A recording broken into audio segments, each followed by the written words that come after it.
I've gathered my supplies and I've washed my hands. I'm going to enter my patient's room. Knock, knock. Privacy curtain. And I'm going to set my supplies down, perform hand hygiene, and don gloves. Hi, my name is Shelby. I'm going to be your nurse today. Your doctor ordered a head-to-toe health assessment for you. It'll take about 20 minutes. Is that okay? Yep.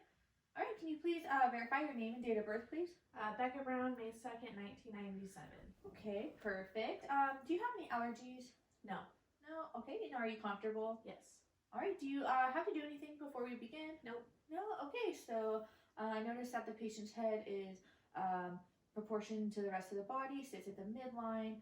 There's no evidence of masses, lesions, or lumps. The head is normal cephalic. There's no evidence of microcephaly or macrocephaly. Is it okay to touch you? Mm-hmm.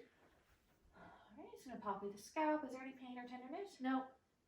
All right, there's also no evidence of masses, lesions, or indentations. The scalp is intact. The hair is blonde, evenly distributed, clean, and appropriately groomed. There's no evidence of alopecia or balding. Behind the ear and the nape of the neck, there's no evidence of nits, parasites, or excoriations. Coming back to the face, there's no evidence of ticking or involuntary facial movements. I'm going to test cranial nerve 7. Can you please wrinkle your forehead, raise your eyebrows, and purse your lips, whistle, blow your or puff your cheeks, and then smile without no teeth, smile with teeth, and then frown. Okay, wonderful. So cranial nerve 7 is intact. Patient's eyebrows are bilaterally symmetric, hairs are evenly distributed. There's no evidence of masses or lesions. On the eyelids, the skin is consistent throughout the face, and there's no evidence of styes. The eyelashes curl up and out. The eyelashes are evenly distributed, and the bottom lashes as well. Both are bilaterally equal in distribution, and there's no evidence of crusting or redness. The sclera is white and clear. The iris is blue and consistent throughout both eyes. The cornea is clear and transparent, and there is no evidence of abrasions or fogging. All right, can I please touch your eyes? The conjunctiva is pink and moist and free of debris. There's no evidence of exudate. I'm now going to perform a few eye tests. The first one is the corneal light reflex. I'm going to put the light on the bridge of your nose. Okay, so both the patient's corneas, both of the corneas are bilaterally symmetric and reflective to light. So now I'm going to do the 6 cardinal fields of gaze test. So just follow my pen light and keep your head straight. Don't move your head and just follow with your eyes. All right, so I'm going to begin. All right, the patient was able to easily follow with her eyes. There's no evidence of nystagmus. The next test we're going to do is the pupillary response. So I'm going to just put my hand right here towards the bridge of your nose.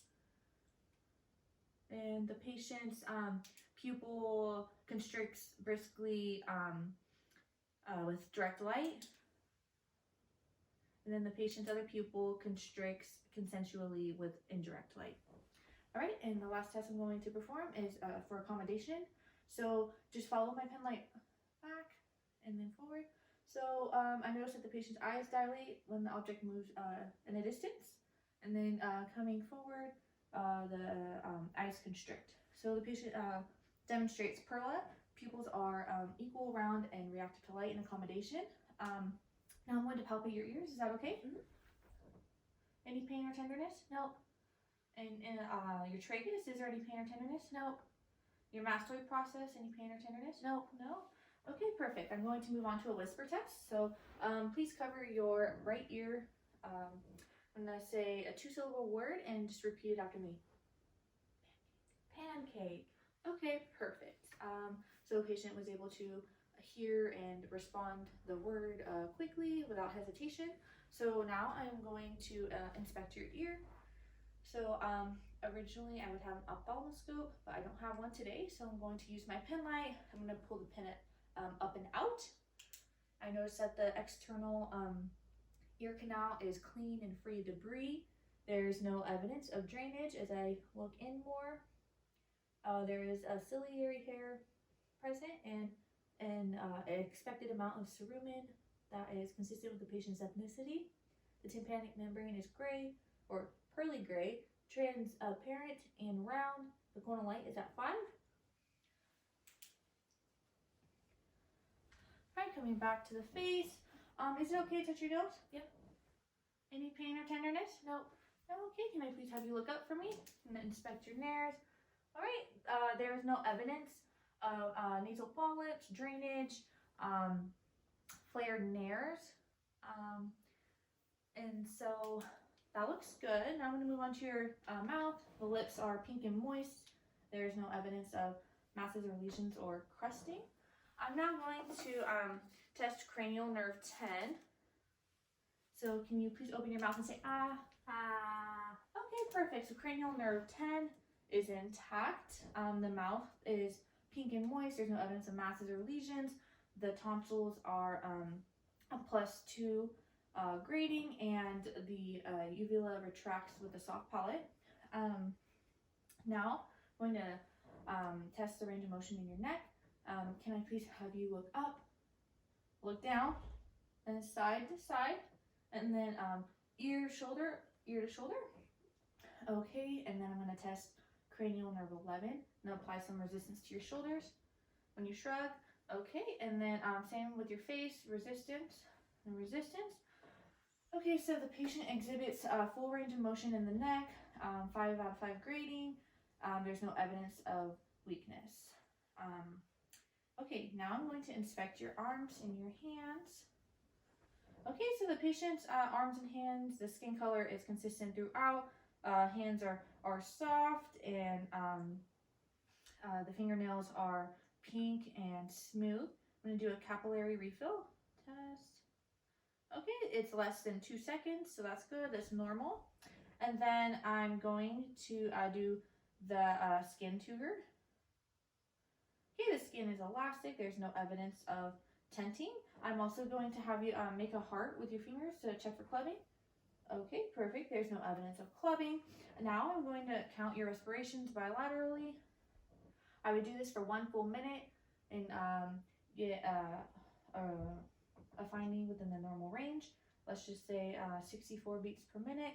It's a 2+ grading and it's bilaterally symmetric. Now we're going to count for respirations. Count for 1 full minute. It'd be within normal findings. So let's just say 14 beats per minute. Okay, now I'm going to have you resist me and test your arm strength. Okay, and then test for your wrist strength. All right, and then now we're going to make a box. So just follow me. Okay, now close the box with your wrist. Open the box. Throw it open. Okay, go back to normal. We're just going to use our fingers this time. Close the box. Open the box. Throw open the box. Back to normal. Okay, now open your fingers. Spread them. Okay, perfect. And then test this. Okay, so the patient exhibits full range of motion in the arms, elbows, wrists, and fingers. There is no evidence of crepitus or weakness. It's a 5 out of 5 grading, and there's no weakness. Okay, now we're going to test some fine motor skills. Can I please have you touch your nose, or your hands, or fingers to your nose rapidly? Okay, now just use one finger and then touch my finger to your nose. Okay, and then now do your your fingers to your thumbs rapidly. Okay, and then this. Okay, so those are all intact. That's good. Now I'm going to ask you to please cross your arms over your chest. I'm going to listen to your lung sounds in the back. So I noticed that the AP ratio is 2 to 1 ratio, and the skin is still consistent. The skin tone is still consistent in the back. There's no masses, lumps, or lesions. So I'm going to go ahead and take a listen now. At the apex, I am hearing bronchial sounds. And as I move down the back, I hear, down the center of the back, I hear bronchiovestibular sounds. And then towards the bottom here, I hear vestibular sounds. There is no evidence of adventitious sounds such as wheezing, crackles, or rhonchi. Now I'm going to come back to the front and take a listen to your lateral thorax and listen to the 7 points starting on the right side. So again, at the top here, I am listening for bronchial sounds, and as I go down the middle, I am hearing bronchiovesicular sounds, and then down here at the bottom, I hear vesticular sounds. There's no evidence of adventitious sounds such as wheezing, crackles, or rhonchi. And before I listen to the anterior thorax, I am going to inspect it. So on inspection, there's no evidence of barrel chest, funnel chest, or pigeon chest, and the costal angle is at less than 90 degrees. So now I'm going to go ahead and take a listen to your anterior thorax. So here at the apex again, I am hearing bronchial sounds. And then as I move down towards the center, I hear bronchiovesicular sounds. And then towards the bottom, at the bottom, I hear the vesticular sounds. Again, there is no evidence of adventitious sounds such as wheezing, crackles, or rhonchi. And I'm going to take a listen to your heart, but before I'm going to palpate your PMI. All right, there is no evidence of heaves or lifts, so now I'm going to listen to your heart. Okay, so at the right sternal border, second intercostal aortic valve, I hear S2 over S1. At the left sternal border, second intercostal at pulmonic valve, I hear S2 over S1. Here at the left sternal border, third intercostal space at Erb's point, I hear no murmurs. And then at the left sternal border, the fourth intercostal space, the tricuspid valve, I hear S1 over S2. And then at the midclavicular line at the fifth intercostal at mitral valve, I hear S1 over S2. Okay, so now I'm just going to flip my stethoscope to the bell, and I'm going to take a listen again. So here at the aortic valve, I do not hear S3, and then at the pulmonic valve, I do not hear S3. At Erb's point, there are no murmurs. At the tricuspid valve, I do not hear S4, and then at the mitral valve, I do not hear S4. Okay, so now that we finished that, I'm going to inspect your abdomen. So can you please lay down on your bed? All right, and would you mind lifting up your shirt for me?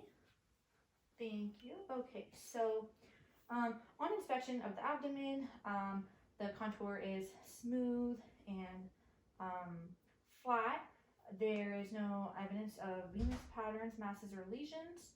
I'm going to take a listen. Is that okay?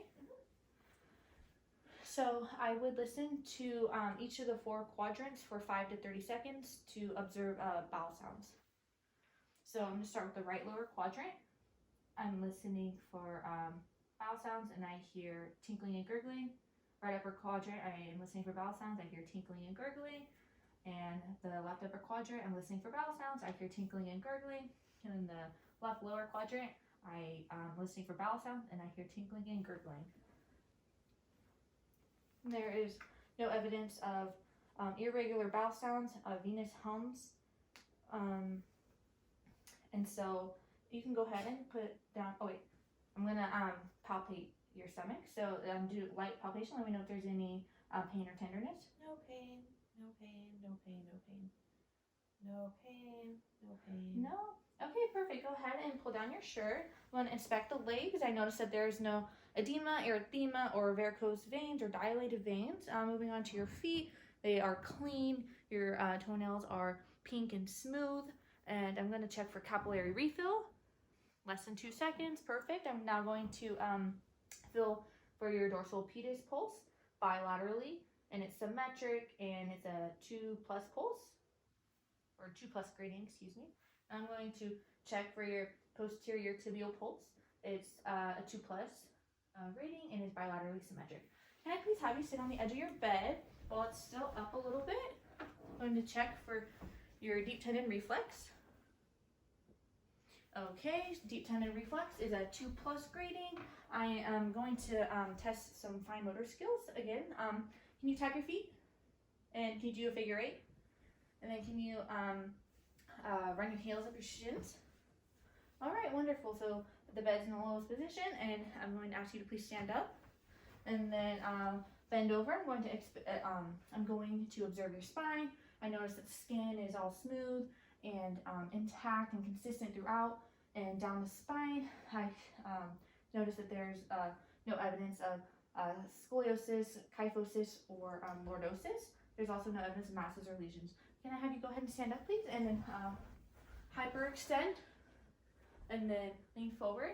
We're testing the range of motion for your back, and then go side to side, and then side to side this way. Okay, patient has full range of motion of the spine.